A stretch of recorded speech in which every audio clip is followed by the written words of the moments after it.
podcast Napi Narasi Perkara Isu. Hari ini kita bakal ngebahas mengenai Satgas di kampus melawan pelecehan dan kekerasan seksual di lingkungan pendidikan. Oke teman-teman semuanya, tak kenal maka tak sayang, maka dari itu izinkan kita untuk memperkenalkan diri terlebih dahulu. Izin memperkenalkan diri, saya nama Imas Nur Fitriani, biasa disapa Imas, dan rekan saya Rega Pala. Di sini kita akan membahas mengenai tema kita, yaitu Satgas di kampus melawan pelecehan dan kekerasan seksual di lingkungan pendidikan, bareng narasumber kita di sebelah kiri yang sangat luar biasa sekali teman-teman. Oh ya teman-teman, sebelum kita masuk kepada inti pembahasan yang akan kita bahas, izinkan saya untuk memberikan definisi dan juga pengetahuan mengenai Satgas PPKS agar nantinya teman-teman itu nyambung ke dalam pembahasan yang akan kita bahas nantinya ke belakang. Oke teman-teman. Nah, langsung aja, apa sih pengertian dari Satgas PPKS? Nah, Satgas PPKS atau yang biasa dikenal dengan Satuan Tugas Pencegahan dan Penanganan Kekerasan Seksual yang merupakan bagian dari perguruan tinggi negeri teman-teman. Nah, kemudian apa sih fungsi daripada Satgas PPKS itu sendiri teman-teman? Nah, fungsinya itu sama yang di pengertian tadi teman-teman, yaitu sebagai pusat pencegahan dan juga penanganan kekerasan seksual di dalam perguruan tinggi teman-teman. Selanjutnya Kak Rega. Betul sekali Kak Mas. Nah, di sisi lain nih Mas, kasus yang lagi banyak disoroti oleh media itu adalah pelecehan seksual yang dimana dilakukan dalam lingkungan pendidikan di perguruan tinggi khususnya. Nah, menurut data dari Kementerian Pemberdayaan Perempuan dan Perlindungan Anak per April 2024 telah terjadi 2.681 kasus kekerasan seksual di lingkungan kampus Kak Imas. Betul sekali Kak Rega. Miris sekali ya Kak Rega ya terkait kasus pelecehan seksual yang ada di negara kita. Ya, nah, biasanya kasus pelecehan seksual nih nggak cuma dilakuin oleh muda-mudi aja Kak Rega. Jadi orang yang sudah dewasa itu juga banyak yang terjerat dengan kasus pelecehan seksual ini Kak Rega. Nah, selanjutnya sekarang kita bakal kenalan terlebih dahulu ke narasumber kita yang ada di sebelah kiri ini. Luar biasa sekali, dia merupakan salah satu rekan atau teman kelas saya. Iya betul Kak Rega. Nah, jadi saya dan juga mohon maaf Mbak Heidi ini satu kelas. Dia selalu menjadikan kita itu inspiratif, selalu memberikan motivasi juga kepada kita semuanya ya. Mungkin dari Mbak Rega yang di sini sebagai salah satu anggota Satgas PPKS Unjaya, boleh memperkenalkan diri terlebih dahulu Mbak Gelia. Oke, teman-teman sekalian, perkenalkan nama aku Heidi Gelia Mulyana. Aku mahasiswa hukum juga dan sekarang merupakan anggota PPKS Universitas Jenderal Ahmad Yani Yogyakarta. Oke, luar biasa sekali. Apa kabarnya Mbak Gelia hari ini? Aduh, baik banget nih. Kalau kalian gimana? Alhamdulillah sehat. Gimana tadi perjalanannya? Aduh, seneng banget di sini, asri, rimbun ya. Cuacanya juga oke banget hari ini. Luar biasa sekali. Nah, kira-kira nih perkembangan daripada Satgas PPKS yang ada di Unjaya, kan ini kan baru terbentuk ya Mbak ya, kalau tidak salah ya. Ini kira-kira progres dan perkembangannya ini sudah sejauh mana sih Kak? Wah, untuk progres ya teman-teman sekalian, karena kita ini baru dibentuk sekitaran April akhir kemarin, dan anggotanya ini juga terdiri daripada dosen, mahasiswa, tenaga kependidikan juga.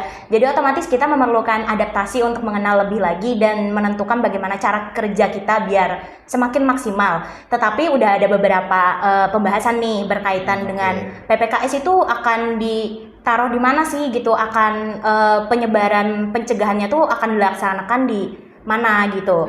Dan rencananya kita akan mengenalkan terkait dengan PPKS secara lebih mendalam dan pelecehan seksual juga itu pada saat ospek. Oke, berarti sudah mulai berjalan ya Mbak Gelia ya. Oke. Nah, tadi kan sempat disinggung juga ya mengenai apa sih PKS itu sama Kak Imas. Nah, saya pengen nanya nih, karena sebelumnya memang saya nggak tahu mengenal soal Satgas ini. Nah, untuk peran dan fungsinya itu bagaimana sih Kak? Boleh dijelasin lebih detail lagi nggak dari kakaknya tersebut? Oke, ini juga berkaitan sama definisinya ya sebenarnya. Jadi kalau misalkan organisasi ini tuh sebenarnya kalau misalkan ada orang korban, baik itu perempuan maupun laki-laki yang terkena pelecehan seksual, itu bisa melaporkan kepada Satgas PPKS ini tadi. Di dalamnya tentunya akan ada pengamanan terhadap korban, terus habis itu pemulihan terhadap korban, Habis itu juga akan ada perkembangan lah, pemantauan terhadap perkembangan korban gitu supaya tidak terus-menerus jatuh dalam hal tersebut. Luar biasa Luar biasa, sekali. Nah, kemudian kira-kira penanganan dan juga pemulihannya itu dalam bentuk apa dan seperti apa nih Mbak Delia? Wah, kebetulan nih untuk berkaitan dengan penanganan dan pemulihan tiap korban itu kan berbeda-beda nih, Betul. tergantung daripada tingkat traumatisnya mungkin. Jadi untuk dalam tahap pemulihan itu tidak bisa kita bicarakan di sini di dalam podcast Siap, karena siap. itu berkaitan dengan privasi juga kan. Jadi Ya, betul. tergantung daripada orang yang menjadi korban. Nah, kurang Siap, lebih siap, jawaban siap. saya seperti itu. Ya, luar biasa Luar sekali biasa ya. Nah, masuk nih Kak. Kan Kakak tadi sempat bilang kalau bahwasanya oke, baik pria maupun wanita bisa saja menjadi korban pelecehan seksual kan? Oke. Betul. Let's say katakanlah saya adalah korban pelecehan seksual. Ya. Nah, untuk cara pelaporannya itu seperti apa sih? Bagaimana langkah cara-caranya untuk melapor? Harus pada siapa saya melapor dan lain sebagainya. Oke, nah baik pria maupun wanita sebenarnya tidak dibedakan ya teman-teman sekalian kalau misalkan mau ngelaporin dan cara perlakuannya pun tetap akan sama. Jadi jangan malu dan jangan takut itu pertama dulu. Terus abis itu kemana kita harus ngelaporin? Nantinya yang pertama itu ada nomor telepon yang akan dipegang oleh anggota Satgas, para Satgas. Terus abis itu juga akan ada media sosial, Instagramnya. Terus abis itu nanti juga akan ada website yang berisi apa ya, itu seperti modul dan cara-cara penanganan kita lah pertama kali kalau misalkan kita terkena pelecehan seksual. Jadi menjaga tuh loh kalau misalkan dalam keadaan darurat atau kita ingin melakukan sesuatu hal yang lebih jauh lagi daripada itu. Nah, kurang lebih seperti itu. Oke, mungkin nanti media sosialnya apa dan juga websitenya itu namanya apa bisa dibagikan dan juga di-share ke rekan-rekan kita ya Kak Gelia ya. Pastinya dong, Kak. Nah, oke, kemudian Kak Rega ada pertanyaan lagi mungkin? Mungkin secara ini Kak, apakah ada dari Satgasnya tersendiri mengenai katakanlah suatu agen atau psikolog untuk apa namanya? Ya tadi kan ya terlepas dari itu pasti seorang korban mengalami traumatis kan. Oke. Betul Pasti sekali. depresi dan lain sebagainya. Dan terlebih mungkin mereka akan ketakutan dalam ya menjalani kehidupan sosialnya. Nah dari situ ada nggak sih penanganan dari Satgasnya tersendiri atau suatu sosok lah, psikolog atau apa gitu? Mungkin untuk konseling Kak, untuk cerita Kak, dan pastinya itu pelayanannya itu gratis atau enggak sih, dipungut biaya atau enggak sih gitu. Untuk biaya sih nggak ada ya Kak, pastinya gratis loh. Soalnya kan itu juga dari universitas gitu kan, untuk memberikan perlindungan terhadap korban. Jadi nggak ada biaya pungutan sama sekali. Terus abis itu juga berkaitan sama psikologi, mungkin psikolog. Itu masing-masing daripada anggota Satgas sendiri kan sebelum dipilih menjadi Satgas itu sudah ada pembelajaran.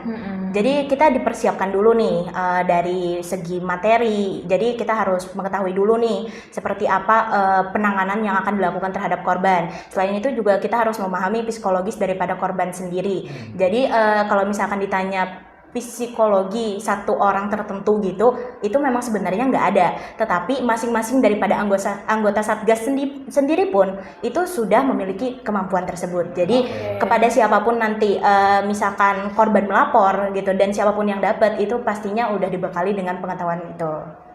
Jadi selain daripada melapor di website itu, boleh nggak sih kita tuh kayak ngomong, misalkan kita tuh lagi dapat kasus atau lagi dapat problematika terkait pelecehan seksual. Nah terus kita tuh melapornya, misal kebetulan nih saya temennya Mbak Gelia gitu. Boleh nggak kalau saya tuh langsung cerita, terus nanti Mbak Gelia salurkan kepada tim-tim Satgas lainnya itu bisa seperti itu, atau mungkin harus melalui website itu ataupun media sosial daripada Satgas itu? Jadi kayak gini nih sebenarnya nih, kalau misalkan tapi ini Mbak Imas sendiri kan gitu yang mengalami kejadiannya sebagai contohnya gitu. Kalau misalkan Mbak Imas sendiri dan kemudian Mbak Imas yang melaporkan kepada saya gitu, yang bercerita itu tidak apa-apa. Tapi kalau misalkan nih bukan Mbak Imas tapi temennya lagi, terus Imas yang ceritain ke saya. Nah itu nggak bisa. Oh, nggak Jadi bisa ya?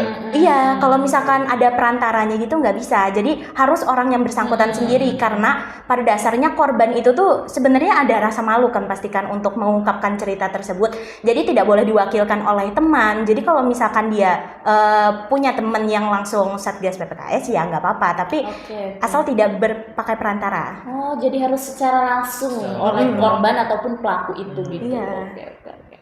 Kayak kayak gitu, kalau boleh ditanya nih ya Mbak Gelia ya. Nah, Oke. terkait Satgas ini tuh, kalau menurut pandangan dari anggota Satgasnya sendiri itu sudah mulai dikenal belum sih dari mahasiswa Unjaya oleh mahasiswa-mahasiswa Unjaya, dan langkah apa yang kalian lakukan supaya Satgas ini tuh bisa banyak dikenal? Oh, kita ada loh, kita ada di sini loh buat I see. kalian loh Oke, gitu. oke. Itu sejauh ini menurut Mbak Gelia itu sudah sampai mana gitu Wah. perkembangannya? Ada yang sudah tahu ataupun ada yang belum tahu, itu bagaimana Mbak? Oh ya jelas dong, pasti kalau misalkan tahu dan belum tahu ya pastinya memang ada lah, karena kita belum melakukan secara besar-besaran promosi gitu. Rencananya sih pastinya akan menggandeng daripada pihak BEM-FES juga dan BEM Universitas untuk mengabarkan secara lebih meluas gitu berkaitan dengan Satgas PPKS sendiri dan berkaitan dengan pandangan masing-masing setiap tim, setiap orang yang di dalam Satgas PPKS sendiri. Iya. Itu kita merasa senang, beruntung sekali untuk mendapatkan menjadi bagian daripada PPKS. Soalnya PPKS sendiri itu tuh termasuk sulit ketika mau masuk, ketika kita diuji gitu pengetahuannya gitu, diuji psikolognya juga gitu ketika menghadapi korban itu. Jadi nggak boleh ada perasaan panik lain segala macam. Dan untuk promosi kita mungkin masih banyak yang perlu dibenahin lagi ya Kak berkaitan dengan itu, tapi secaranya tuh belum dibongkar lah besar-besaran, tapi beberapa udah ada yang tahu kok memang. Berarti sudah ada rencana gitu Iya, ya? sudah ada Oke, rencana. sekali. Nah, kalau boleh tahu nih Kak Gelia, buat masuk jadi anggota Satgas PP, nah ini nggak tahu di luar daripada konteks atau enggak, itu kira-kira persyaratan apa yang Mbak Gelia sudah lakukan dan kira-kira bagaimana sih caranya gitu? Saya juga penasaran, siapa tahu Siapa tahun tahu depan kita bisa dikasih bergabung ya. kesempatan untuk bergabung ya Kak Rega ya. Oke, berkaitan dengan kemarin jadi Satgas PPKS itu di awal pertama kita pastinya mungkin ya kayak CV, latar belakang gitu, ada pengalaman nggak berkaitan dengan pelecehan seksual, tapi bukan pengalaman yang berkaitan sama ini nggak ya, bukan, tapi pengetahuannya.